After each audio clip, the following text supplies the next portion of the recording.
Hello dear children, how are you? I hope you all are in the best of your health and enthusiastic towards your studies. Children, today we are going to discuss chapter number 15 of class 10th science, that is our environment. So, first of all, let us see what we already know. What do you mean by natural resources? What will happen if we pollute our environment regularly? What do you mean by clean environment? What is 3R formula? We all know the answers as we have learned these topics in previous classes. So now let us see what we are going to discuss in this chapter. What happens when we add our waste to the environment? What is ecosystem and their components? Food chain and food web. How our activities affect the environment? Ozone layer and some important facts about ozone. So, we will discuss all these topics in detail. Let us start what happens when we add our waste to the environment. In our daily life, we generate a lot of waste material that is thrown away. The waste we generate are of two kinds: biodegradable waste and non-biodegradable waste. Let's discuss them. Substances that are broken by biological processes or microorganisms are said to be biodegradable waste, such as kitchen waste like spoiled food, vegetable and fruits peels, used tea leaves, etc. Whereas substances that are not broken down by any biological process or by microorganisms are called non-biodegradable waste, such as plastic like milk packets, pieces of metals, glass and some chemical substances. Dear children, now let's see what is an ecosystem. Children, have a careful look to this picture of a lake. You can see different kind of fish, some ducks and some birds here.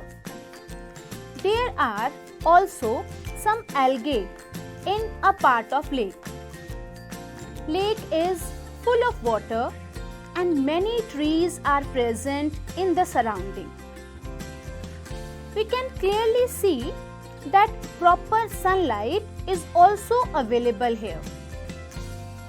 Children, can you divide the organisms present here in specific groups? Yes, we can divide them in two categories: biotic components and abiotic components. Fish, birds, algae, plants and other animals are the biotic components here. Whereas sunlight, water, air, soil, etc. are the abiotic components. Sometimes some questions come in our mind, like if we remove all the abiotic components of an area, can biotic components survive? Or the biotic components will vanish in the absence of abiotic components? What will happen if you remove all fish from the lake? Yes, dear children, fish maintains the balance of the lake, as in the absence of fish, growth of algae become profound in the lake, which will ultimately dry out the lake. From this, it is clear that all the interacting organisms in an area together with the non-living constituents of the environment form an ecosystem. Thus, an ecosystem consists of both biotic and abiotic components. If we study biotic components in detail, we can divide them in two further categories: producers and consumers. All green plants and certain blue-green algae which can produce food by photosynthesis are called producers. Animals depends on the producers either directly or indirectly for their sustenance. Those organisms which consume the food produced either directly from producers or indirectly by feeding on others are called consumers. Consumers can be classified variously as herbivores, carnivores and omnivores, and parasites also. We will study them later. Dear children, now let us see what is a food chain and food web. Children, as you all know, that the food we eat is the source of energy for us. We do different functions with the help of the energy gained by the food we eat. Different organisms feed one another to get energy in an ecosystem. This series of organisms taking part at various biotic levels form a food chain. Humans cannot make their own food. We depend on plants and animals for our food. But plants are autotrophic in nature. Plants can make their own food with the help of carbon dioxide, water, in the presence of sunlight. This process is called photosynthesis. Children, as you are looking in the picture that a deer is eating grass here. All those organisms which eat plants as food are called herbivores. In the next picture, a lion is eating other animal. So all those organisms which eat other animals are called carnivores. Dear children, just now you have seen a food chain. We have seen that herbivorous animals eat grass and plant products as their food. These herbivorous animals are further eaten by other animals, which are called carnivorous animals. This shows that all animals directly or indirectly depends on plants for their food. Plants are called producers as they produce food for all of us. Organisms depend directly on plants are called primary consumers. Those organisms which depends on primary consumers for their food are called secondary consumers. And those organisms which eats secondary consumers are called tertiary consumers. Children, have you ever thought what happens when an organism dies? Yes, it's slowly decomposed. Who is responsible for their decomposition? The microorganisms comprising bacteria and fungi break down the dead remains and products of animals. These microorganisms are the decomposers, as they break down the complex organic substance into simple inorganic substances that going into the soil and are used up once more by the plants. Children, just have a look to a food chain present in a grassland. In grasslands, grass has been eaten by grasshopper as well as rabbit.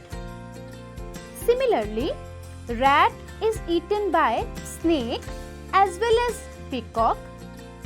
Snake is also eaten by eagle and peacock.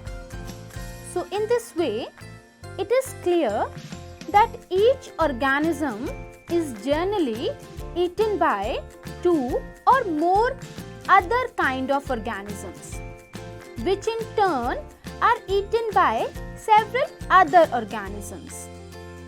So, instead of a straight line food chain, the relationship can be shown as a series of branching lines, which is called a food web. Children, as we have learned that energy flows through food chain. When green plants are eaten by primary consumers, a great deal of energy is lost as heat to the environment. Some amount goes into digestion and in doing work, and the rest of goes towards growth and reproduction. An average of 10% of the food eaten is turned into its own body and made available for the next level of consumers.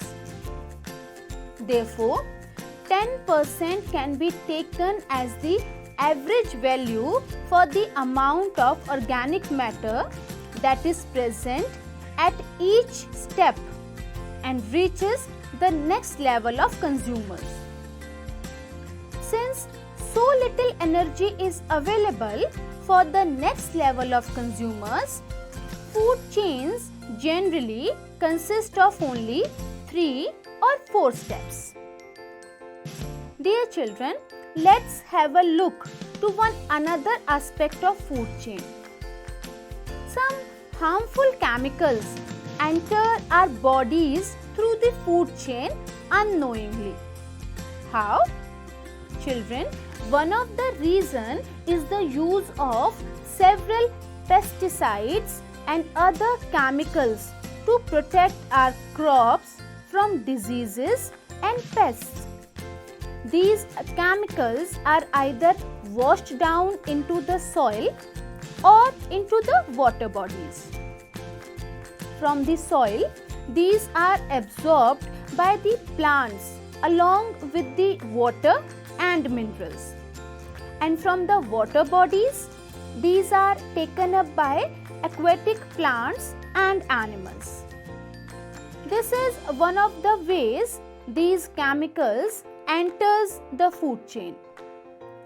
As these chemicals are non-biodegradable, these get accumulated progressively at each trophic level. As human beings occupy the top level at any food chain, the maximum concentration of these chemicals get accumulated in our body. And this phenomenon is known as biological magnification. Dear children, now let us learn about ozone layer. Ozone, O3, is a molecule formed by 3 atoms of oxygen. Oxygen is essential for all aerobic forms of life. But ozone is a deadly poison. Can you tell what is the function of ozone layer? Yes, at the higher levels of the atmosphere, ozone performs an essential function. It shields the surface of the earth from ultraviolet radiations from the sun. This radiation is highly damaging to organisms. For example, it is known to cause skin cancer in human beings. Dear children, let us see how ozone formed. Ozone at the higher levels of the atmosphere is a product of UV radiations acting on oxygen molecule O2. The higher energy UV radiations split apart some molecular oxygen O2 into free oxygen atoms O. These atoms then combine with the molecular oxygen to form ozone. This happens like this: O2 in the presence of UV radiations split into O plus O. This oxygen atom again combines with O2, O plus O2 and forms O3, that is ozone. The decrease in the amount of ozone has been linked to synthetic chemicals like CFCs or chlorofluorocarbons, which are used as refrigerants and in fire extinguishers. In 1987, the United Nations Environmental Programme UNEP succeeded in forging an agreement to freeze CFC's production at 1986 level. Dear children, now let us see managing the garbage we produce. We should start managing our garbage at our own level. Improvements in our lifestyle and changes in our attitude also helps us to manage the garbage we produce. For example, we should stop using plastics and also stop throwing plastic bags here and there. Wrappers of chocolates and chips should be avoided throwing here and there after use. We should collect biodegradable and non-biodegradable waste separately. With the help of biodegradable waste, we can prepare compost or vermicompost.